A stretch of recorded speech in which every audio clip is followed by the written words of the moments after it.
Qovurg'adan tog'ay olish amaliyoti rinoplastik amaliyot uchun qachon qo'llaniladi?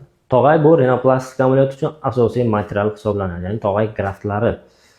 Donor sifatida tog'aylarni quloqdan yoki qovurg'adan olishimiz mumkin. Asosan taftoni rinoplastik amaliyotlarida oldin bemorda rinoplastik yoki septoplastik o'tkazilgan shunday bemorlarda qovurg'asidan tog'ay olish amaliyotini qo'llaymiz. Travmadan keyingi rinoplastik amaliyotlarda burun nuqsonlarida, tug'ma holatdagi burun nuqsonlarida yoki bo'lmasa Asiatik noz, ya'ni osiyoliklar burni deb nomlanadi. Bunaqa burunlarni yevropoid tipdagi burunga aylantirish uchun, burun konchiklarini ko'tarish uchun, spinkalarni shakllantirish uchun qovurg'adan tog'ay olish amaliyotini keng qo'llaymiz. Qayerdan olinadi? Ko'krak qafasidan taxminan 2,5-3 santimetrlik kichik hajmli kesma bilan qovurg'a tog'aylari olinadi. Qovurg'adan tog'ay olingandan so'ng o'rniga kosmetik chok qo'yiladi. O'rni deyarli bilinmaydi va harakatlanishda hech qanaqa ta'siri bo'lmaydi. Agar sizda qovurg'adan tog'ay olish amaliyoti bo'yicha savollaringiz bo'lsa, konsultatsiyamga yozing.